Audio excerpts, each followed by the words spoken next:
what a class act that Mike Bray is. And we're gonna, and I say we, as an ACC, coaches are gonna miss him in a big way. I got to know Mike when I was at Louisville, and we played in the Big East where they never called any fouls, so just so you know that. And a great story about him, we were, I don't know if it was our championship year or our Final Four year, we played him, I think it was 4 or 5 overtimes. And we're over there going crazy, like we're pissed off that's going overtime. And Mike Bray's just looking down at us, laughing his ass off, like he's happy, come on guys, and all that other stuff. And then I said, man, that's my type of guy. And so he's been great in the meetings. He's done a lot for college basketball. He's done a lot for Notre Dame. He's done a lot for ACC, and hopefully he's getting a chance to go out on his own. So I'm just proud of him. As far as the game goes, man, I've been worried about this game for 2 days since we played Carolina. And the reason being is they're really good, and they can shoot the basketball. And, you know, I try to get our guys not to play the record, but play the team. And when you look at them, they got veteran guys that can make shots. Unfortunately, it just hadn't worked out for them as far as wins and losses. But they're capable of beating anybody on any given night, especially if they can get hot. I thought we did a good job of, in the second half, you know, extending our defense, getting after them a little bit. I thought Jaquel Joyner was really, really good down the stretch. When you look at Taquavion Smith, he wasn't Taquavion Smith tonight, but I thought he did some good stuff, made some free throws, and, you know, I was glad that he made the decision to play. You know, because there was a moment that if he didn't tell me he wanted to play, I wasn't going to play him. But I thought he fought through some soreness and, you know, had a chance to, you know, practice yesterday and obviously came out and competed. Proud of our guys. Didn't know this until Craig told me 2 turnovers is we tied a school record, so that's pretty good for us. So, questions?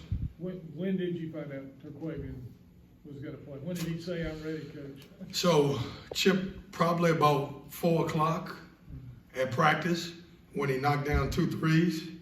It's like, yeah, he's ready. He's going to be fine. Yeah, he's going to be fine. I think about 4 o'clock. Kevin, the first time you touched the ball tonight, you got the steal, dribbled the length of the floor and attacked the rim, and boom, he's down on the floor again. Did you hold your breath till he got up this time? No. I mean, he only knows one speed, and the kid's gonna play hard. And I never worried about him going to the hole again. And you know, I knew he would play the way he played. You know, I did think he settled a little bit too much for threes, but probably if I got popped a little bit like that, I would take more threes also. You had pretty good. You struggled at first against the zone, then had some more success when you kind of went small and used Breon in that, both on defense and then kind of to help the ball handling. What was kind of, how long did it take you to be like, all right, this is the lineup we're going to use, and kind of just put 4 guys around DJ? Yeah, you know, I didn't think our forwards played well today. I thought Ernest had moments. I didn't think Greg had a great game. And so we decided kind of to go small. It's, you know, when you're playing against a zone, you know, you need kind of a Jericho Helms guy who can pick and pop, or a Jack Clark. And so it kind of changes us a little bit. So we wanted to get DJ into the middle of the zone, who's a great passer. But somehow he fell in love with the little jump shot. And so we kind of had to go small just to get him to the baseline where he could work a little bit. Jericho Joyner was a leader coming here to this program, but just watching him on the floor tonight, watching him almost direct traffic, it seems really impressive. Just how much more confidence does that give you when he's out there being able to do that? I thought he was really, really good leadership and as a player. I thought he made one dumb play. Anybody know what that was? Just lay it up. Just lay it all up. I just wanted to ask it. But he's been great. You know, he typically hasn't received my stare down until tonight because he's been so good. But, man, I was really mad at him at that point. Like, as a veteran guy, that bastard's got to go. If you're going to dunk it, dunk it. If you're going to lay it up, I just want the 2 points. That being said, he's been so important to our program, you know, our quarterback of sorts that can, you know, command respect on and off the court. And I've said this all along, he's been really good for T. He might have missed the layup, too. Could have, but I would like to see them try it. What do you and Bray obviously had a brief moment in the handshake line there. what do you say to a coach? I mean, obviously you said to us kind of what you feel, but what do you say to like a colleague in that moment? Well, first of all, I texted him right when I heard that he was going to retire. And he won't mind me saying this because I usually don't share text, but he's so cool. He's like, thank you, Kay. I love your team. See you Tuesday. I might be drunk at the game, though. Now, he wasn't drunk at the game, just so everybody knows that. So I first thing I looked at him was like, man, are you drunk? And he's like, and he just laughed. But no, I just told him, look, congratulations. Enjoy your time. Sometimes when people go in retirement as a coach, people always think it's something else behind it.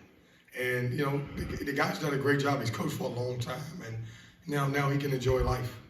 Kevin, you've gotten contributions from Greg and from Evie and LJ, and tonight is Breon. Does it kind of feel like sometimes whatever button you push seems to be the right one?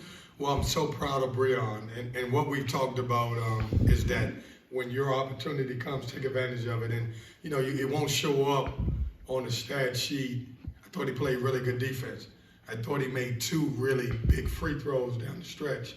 But he's been the most positive kid that we've had in our program, and he stayed ready. And so he's starting to come along. He's had a day of really good practice, then he played well in the game. So hopefully we can continue to develop those guys so we can have a lot more scoring coming off the bench. Coach, one player that ball kind of flew under the radar tonight and kind of has flown under the radar all season has been Casey Morcell. I mean, just how impressed are you with his improvement from last season to where he's at right now? Yeah, the ESPN guys asked me, the ACC Network guys asked me today, and you wouldn't, because of his numbers last year, you wouldn't think they were career numbers, which they were from Virginia the way he played, but he's doubled his average, and he's doubled his rebounding, and he's starting to play well. And so I'm proud of him. It took a little longer to adjust to our system, but he's starting to play really good basketball, and he's been good all year long. What was your conversation with him at halftime? It looked like, he had zeros across the stat sheet, wasn't having an impact on the game, but he came out and had a totally different game in the second half. What was the conversation? I yelled at him.